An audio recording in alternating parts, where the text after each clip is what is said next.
धन्यवाद मान्यवर।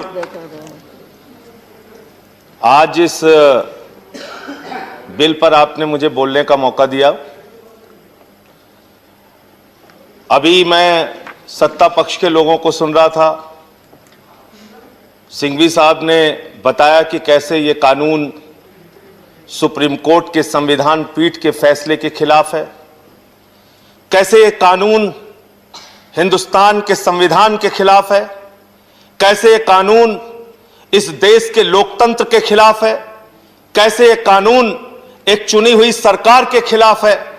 और जिस प्रकार से द्रौपदी का चीरहरण राज्यसभा के अंदर धृतराष्ट्र के सामने हुआ था, आज इस सभा के अंदर संविधान का चीरहरण हो रहा है मान्यवर। और मैं आपको बताना चाहता हूं, यह भारत का संविधान है मान्यवर, और इस भारत के संविधान के तहत 69वें संशोधन के तहत दिल्ली की विधानसभा मिली।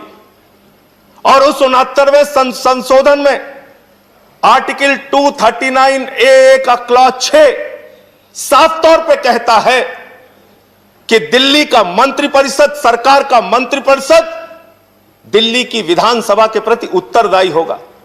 यह संविधान कह रहा है, हम नहीं कह रहे मान्यवर।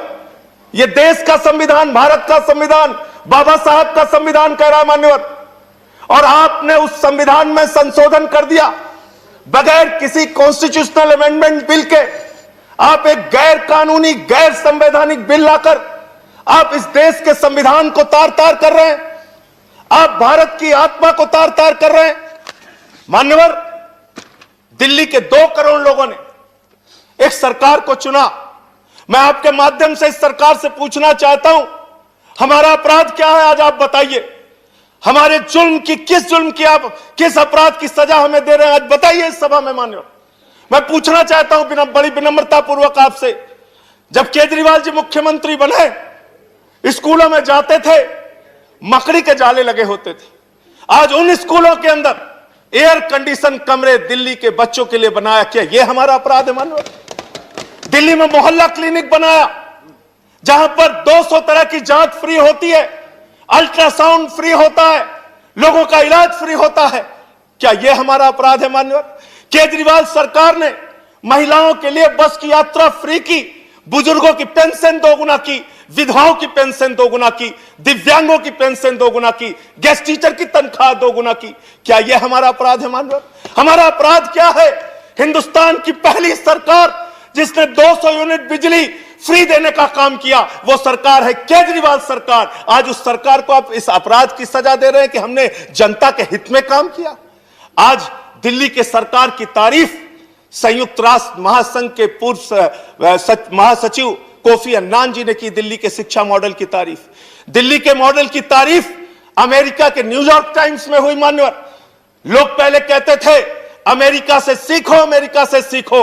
आज अमेरिका वाला कह रहा है केजरीवाल से सीखो, दिल्ली सरकार से सीखो, आम आदमी पार्टी से सीखो। ऐसी सरकार, ये हंसी सर, ये हंसी याद रखिएगा सर, ऐसे हंसते जब अत्याचार होता है, अन्याय होता है, तो रावण हंसता है। No comments. ये रावण की हंसी है, याद रखिएगा मान्यवर। इस सभा के अंदर अन्याय होता है, अत्याचार होता है, तो दुर्योधन हंसता है, कौरव हंसते हैं।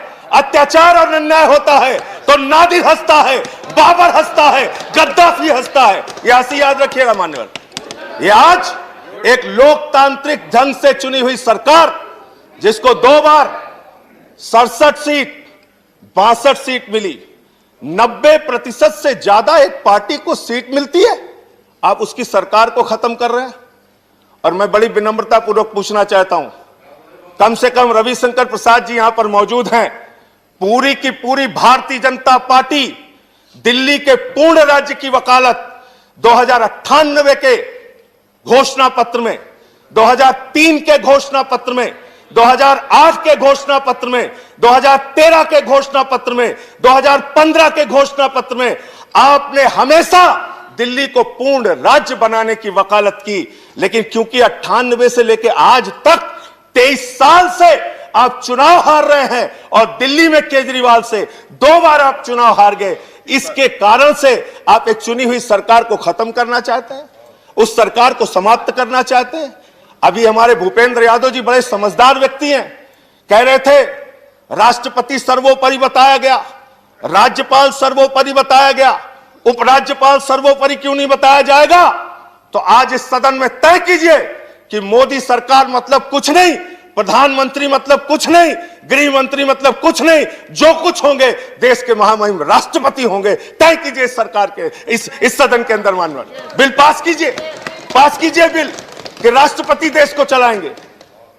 आज बताइए, दिल्ली में आप फ्री बिजली की योजना बंद करेंगे, लोग किसके पास जाएंगे? एलजी के पास कि मुख्यमंत्री के पास? लोगों ने वोट किसको दिया, दिल्ली की सरकार को कि एलजी को? आपने लिख दिया गवर्नमेंट मींस एलजी, सरकार मींस एलजी।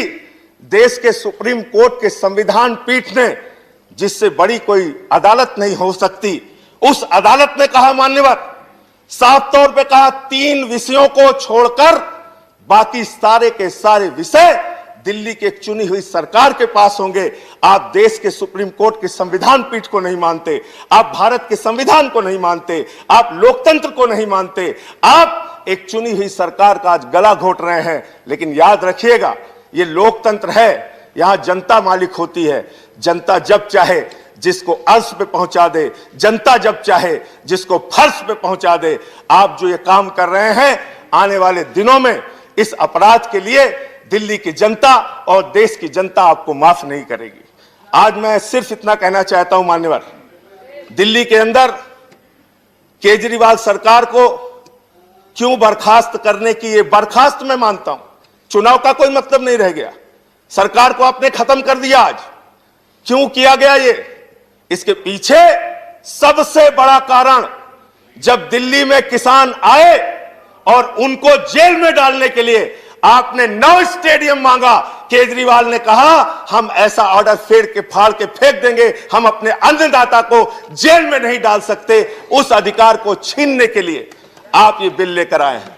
200 यूनिट बिजली फ्री की योजना तो छीनने के लिए आप ये बिल लेके आए हैं। मान्यवर आज बोलने दीजिए हमें, ये लोग बहुत बोल चुके हैं, तो बिल सरकार ही खत्म कर। आपको मौका मिलता है। मान्यवर दिल्ली में फ्री बिजली की योजना को खत्म करने के लिए, फ्री शिक्षा की योजना को खत्म करने के लिए, फ्री पानी की योजना को खत्म करने के लिए, मोहल्ला क्लिनिक की योजना को खत्म करने के लिए, दिल्ली की जनता के अधिकारों को छीनने के लिए यह गैर संवैधानिक, गैर लोकतांत्रिक बिल लाया गया है और इसका हम विरोध करते हैं। यह बिल रद्द होना चाहिए, वापस होना चाहिए। यह संविधान और लोकतंत्र के विरुद्ध है। और अगर आपके अंदर जरा सी भी आज वोट, आप जरूर बहुमत के आधार पर फैसला कर सकते हैं, धन्यवाद संजय सिंह जी। लेकिन कभी कभी आत्मा की आवाज पर भी फैसला लेना चाहिए। इधर बैठे हो या उधर बैठे हो, आत्मा की आवाज पर अगर पूछोगे, यहां बैठे हुए सारे लोग, धन्यवाद, एक भी मान्यवर सदस्य समाप्त कीजिए, अगर इनका लाई डिटेक्टर टेस्ट कराओगे